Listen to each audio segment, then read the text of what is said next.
Hello আমার দুষ্টুমিষ্টি বন্ধুরা, কেমন আছো তোমরা? আশা করি ভালোই আছো। ঝটপট হেডফোন নিয়ে বসে পড়ো, কারণ আজকের ভিডিওটা আরও মজাদার হতে চলেছে। দুই বান্ধবী তাদের শ্বশুরকে নিয়ে গ্রামের বাড়িতে গিয়ে কী হল আজকের গল্পে সুন্দরভাবে তুলে ধরব। আশা করি পুরো ভিডিওটা দেখবে আর লাইক করবে। আজকে বলব এই গল্পের দ্বিতীয় পর্ব। যারা আগের পর্ব দেখোনি চ্যানেলে ঢুকে দেখে নাও। চলুন মূল গল্পে যাওয়া যাক। সকালে উঠেই গোলাপি জামাটা পরলাম, তারপর একটা চাদর জড়িয়ে নিলাম। সবার কাছে বলে বের হব। দেখি আব্বা গাড়ির সামনে দাঁড়ানো। উনি আজকে সাদা পাঞ্জাবি আর পায়জামা পরেছেন জামাই আর শাশুড়ি আম্মা বিদায় দিলে গাড়ি নিয়ে সদরঘাট আসলাম। গাড়িতে দুইজন, কোনো কথাই বললাম না। সদরঘাটে এসে রূপালীকে ফোন দিলাম। ওর কথামতো লঞ্চের কাছে গেলাম। একটা বিরাট দোতলা লঞ্চ, দেখে মনে হয় 5 তারকা হোটেল। ড্রাইভার ব্যাগ দুইটা লঞ্চে তুলে চলে গেল, আমরাও লঞ্চে উঠলাম।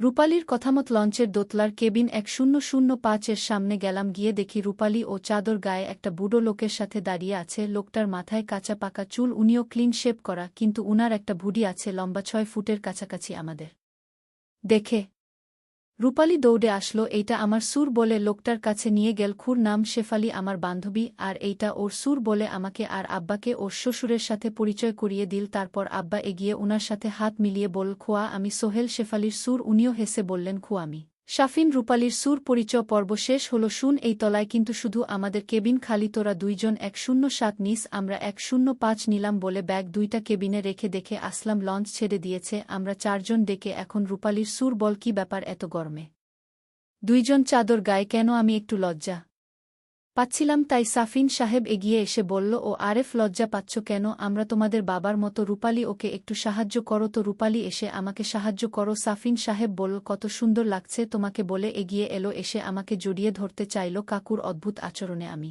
অবাক হয়ে গেলাম। তারপর বলল, চলুন একটু লঞ্চটা ঘুরে দেখি। আমার সুর রূপালীকে আর রূপালীর সুর আমাকে নিয়ে বের হলো। সকাল 9:00টার মতো বাজে। সবাই নাস্তা করলাম, তারপর সবাই কেবিনে চলে আসলাম। রুমে ঢুকেই সুর অদ্ভুত আচরণ করতে লাগল। আমি বললাম, আব্বা এমন করছেন কেন?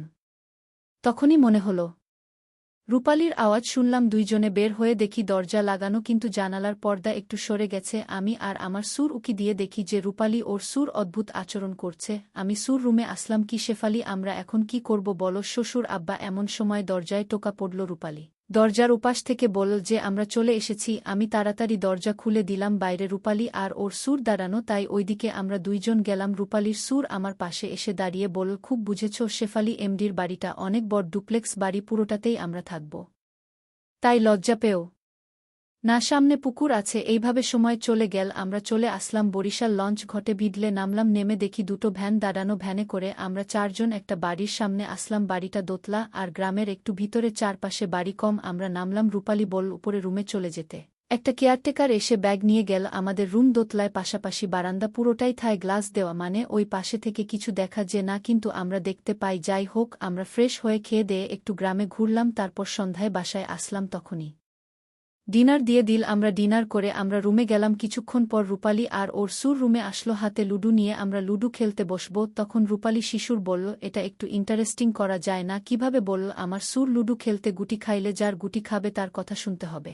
রূপালীর সুর হেসে বল, জিতলে সে যা চাবে তাই হবে। ওকে রাজি? আমার সুর বল, রাজি আমি। আর রূপালীও মাথা না ডালাম যে রাজি। কিছুক্ষণ পর আমার সুর রূপালীর একটা গুটি খেয়ে ফেল, পাকা গুটিটা খেয়ে ফেললেন। আমার সুর হেসে বল, খেয়ে তো ফেললাম, এখন আমি যা চাই তাই দিতে হবে। আমি ভাবলাম রূপালী হয়তো কিছুই বলবে না, কিন্তু ওমা, রূপালী আমাকে অবাক করে দিল। এইবার আমি রূপালীর সুরের গুটি খেয়ে ফেললাম। আমি উনার দিকে তাকালাম, কি হলো কিছু বলো? রূপালীর সুর বলো। আমি আমতা আমতা করতে লাগলাম আর কিছুই বললাম না। তারপর আবার লুডু খেলা শুরু হলো। এরকম অদ্ভুত লুডু খেলা আজ আমি প্রথম খেললাম। এরপর আমরা ঘুমিয়ে পড়লাম। সকালে উঠে আমি আর আমার শ্বশুর ফ্রেশ হলাম, ঘর থেকে বের হলাম। তখন বাজে সকাল 9টা। দেখি রূপালী ওর শ্বশুরের সাথে ঘর থেকে বের হচ্ছে। সামনে এসে রূপালী আমাকে বলে, চল নিচে খেতে যাই। বলে আমরা সবাই নিচে নামলাম। তা টেবিলে দেওয়া নাস্তা খেয়ে রূপালীর সুর বল, চলেন আপনাদেরকে একটু গ্রামটা ঘুরিয়ে আনি। এই জন্য সবাই একসাথে বের হলাম। রূপালীর সুর বল, চলেন সামনে আমার বন্ধু এর বাসায় একটু দেখা করে আসি। বলে একটা সরু গ্রামের রাস্তা দিয়ে যাচ্ছি। রূপালীর পাশে এসে বল, কিরে গতকাল কেমন লাগলো? বলে হেসে দিল দুই বৌমা। কি কথা হচ্ছে? রূপালীর সুর বল। এরপর আমরা সারাদিন গ্রামবাজার, রূপালীর শিশুরের বন্ধুদের বাড়ি ঘুরে সন্ধ্যায় বাড়িতে ফেরত আসলাম। এসে দেখি ডিনার দিয়ে দিয়েছে। তখন কেবল 8টা বাজে। রূপালীর সুর বল, এখানে একটু আগে আগে রাত হয় তো, তাই আগে ডিনার করতে হবে। আমরা সবাই ডিনার শেষ করে উপরে গেলাম। কিছুক্ষণ পর রূপালী আর ওর সুর আমাদের রুমে এলো। কি ব্যাপার, কালকের মতো লুডু খেলবেন নাকি বল? রূপালীর সুর খেলা তো যায় বলে একটা হাসি দিলাম আর সুর এরপর আমরা সেই অদ্ভুত লুডু খেলায় মেতে উঠলাম। লুডু খেলা শেষে আমরা সবাই তারপর ঘুমিয়ে গেলাম। পরদিন খবর আসলো যে আমার শাশুড়ির শরীর খারাপ, তাই সকালে সবাই ঢাকার জন্য রওনা দিলাম। ঢাকাতে আসার পর লঞ্চ থেকে নামলাম রূপালীর গাড়িতে করে, আমাদেরকে আমাদের বাসায় নামিয়ে চলে গেল। আমার জামাই দরজা খুলল, আমরা দুইজন ভিতরে ঢুকলাম। ব্যাগ নিয়ে আমি রুমে চলে গেলাম আর আব্বা উনার রুমে পড়ে। জানলাম যে শাশুড়ির খুব ডায়রিয়া হয়েছিল, এখন যখন একটু দুর্বল। আমার জামাই এর অফিস খুলে দিয়েছে। নাস্তা করে আমার জামাই চলে গেল, তখন বাজে সকাল একটা। আমার শাশুড়ি বলে যে উনি একটু ঘুমাবেন বলে রুমে চলে গেলেন। আমার সুর বারান্দায় বসলেন আর বললেন চা দিতে। সুরকে চা দিতে গেলাম, উনি দেখি বারান্দার সব কাজ টেনে দিয়ে খবরের কাগজ পড়ছেন। আমাদের বারান্দা জানালার মতো শাটার দিয়ে কাজ লাগানো যায়, এই কাছে বাইরে থেকে ভিতরে কিছুই দেখা যায় না, কিন্তু ভিতর থেকে বাইরের জিনিস দেখা যায়। আমি উনার কাছে চা নিয়ে গেলাম। বাবা আপনার চা। উনি কাগজ রেখে আমার হাত ধরতে চাইলেন।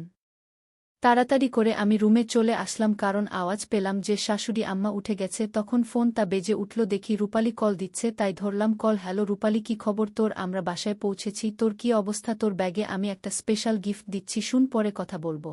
শ্বশুর আমাকে ডাকতেছে। ভাই ওকে বাই বলে জাগের ভিতর গিফট খুঁজলাম, দেখে অবাক হলাম। আমরা দুইজন বাসায় আসলাম। ওরা চলে যাওয়ার পর আমরা সিঁড়ি দিয়ে উঠে বাসার দরজা নক করলাম আর গিফটটা আলমারিতে রাখলাম। এরপর রান্নাঘরে গেলাম, দেখি শাশুড়ি রান্না করছে। আমি গিয়ে হেল্প করলাম। রান্নার আসময় সুর রান্নাঘরে আসলো। শাশুড়ি বলল তুমি এসেছো কোনো? আমার সুর বলল তোমার বোন ফোন দিয়েছে। শাশুড়ি ফোনটা কানে লাগিয়ে কথা বলছে আর রান্না করছে, আর আমি শাশুড়ির পিছে দাঁড়ানো। সুর এসে আমার পিছনে দাঁড়ালো। আমি বললাম আব্বা আমার সামনে তো? ওনার সাহস দেখে বেশ অবাক হলাম। তখন কথা বলা শেষ হলো আমার সাথে সাথে উনি ফোনটা নিয়ে গেল। উনি চলে গেলেন রুমে। হাসতে হাসতে রান্না শেষ করে আমি গোসল করতে গেলাম। গোসল শেষে আমি দুপুর 2টার সময় দিলাম। সবাই 2:30টার মধ্যে খেয়ে উঠল, সবাই রুমে গেল, কিন্তু আমার রুমে যেতে যেতে 3টা বেজে গেল। তাই ভাবলাম একটু ছাদে থেকে ঘুরে আসি। আমি বের হতে যাব, তখন দেখি আমার সুর রুম থেকে বের হচ্ছেন। কোথায় যাচ্ছ? রূপালী, আব্বা একটু ছাদে যাচ্ছি, দাঁড়াও আমিও যাব বলে মেইন দরজায় এর চাবি নিয়ে বের হলেন। আমরা দুইজন উপরে উঠছি, উনি ছাদে উঠে কেউ আছে নাকি দেখলেন, তারপর আমার হাত ধরে ওই স্টোর রুম এ নিয়ে গেলেন। লাইট জ্বালিয়ে যা বললেন তার জন্য আমি মোটেও প্রস্তুত ছিলাম না। এরপর আমি আর দেরি না করে ওখান থেকে সিঁড়ি দিয়ে নামার সময় দেখি দূরে আমাদের দারোজানের বয়স 6-0 এর মতো হবে। উনি আমাদের দেখেনি। আমি আর আমার সুর সিঁড়ি দিয়ে নামছিলাম। সুর বলে উঠল ওই যে দারোজান, দেখলে না ওকে? তোমার কেমন মনে হয়? আমি ওর কথাই বলছিলাম তোমার কাছে। আপনি কি বলতে চাচ্ছেন বাবা? কিন্তু তাই বলে দারোজানের পর আমি বাসায় ঢুকলাম। নিচে নেমে সবাইকে বিকালের নাস্তা দিয়ে এলাম। সন্ধ্যা হয়ে এসেছে, আমার জামাইও চলে এসেছে। সবাই মিলে বসে চা খাচ্ছি। আব্বা বলল যে কালকে নাকি তার চাচাতো ভাই আর তার ছেলের বউ আসবেন। কিসব কাজ নাকি আছে? 2 থেকে 3 দিন থাকবে, তারপর চলে যাবে। আম্মা বলল এটা তুমি কি বললে? আমি তো 3 দিনের জন্য আমার বোনের বাড়ি যাব। তো কি হয়েছে? রূপালী আছে না, ও রান্না করবে বল আব্বা। আমার জামাইও তাতে সম্মতি দিল। সকালে জামাইয়ের অফিসের গাড়ি আসলো। আম্মা আর জামাই গাড়ি করে চলে গেল বাসায়। আমি আর সুর দরজায় বেল বাজলো। আমি গিয়ে দেখি আব্বা বলছে আরেহমতি আয় বলে একটা সাদা দাড়িওয়ালা লোক পিছনে একটা মেজে ঢুকলো। আমি এগিয়ে গেলেই আব্বা বলে এইটা হলো জবা। জবা ইংলিশ এ অনার্স লাস্ট বছরে আছে। ওর জামাই বিদেশ থেকে মতি চাচার সাথে পরিচয় করিয়ে উনাদেরকে গেস্ট রুম দেখালাম। উনারা রুমে চলে গেলে আমি রান্নাঘরে এলাম। সুর আব্বাও আমার সাথে এলো। কি কেমন দেখলে? কি দেখব, আপনার চাচাতো ভাই, বাজে কেবল 8টা। আমি চানিও ওনাদের সামনে গেলাম। আমার শ্বশুর তার ভাইয়ের কথা বলল। আমি রাগ করে সেদিন রাতেই বাবার বাড়ি চলে আসলাম। পরে আমার স্বামী আমাদের বাড়িতে এসে সবাইকে মানিয়ে আবার তাদের বাড়িতে নিয়ে যায়। বন্ধুরা, আজকের মতো এখানেই শেষ করলাম, দেখা হবে পরের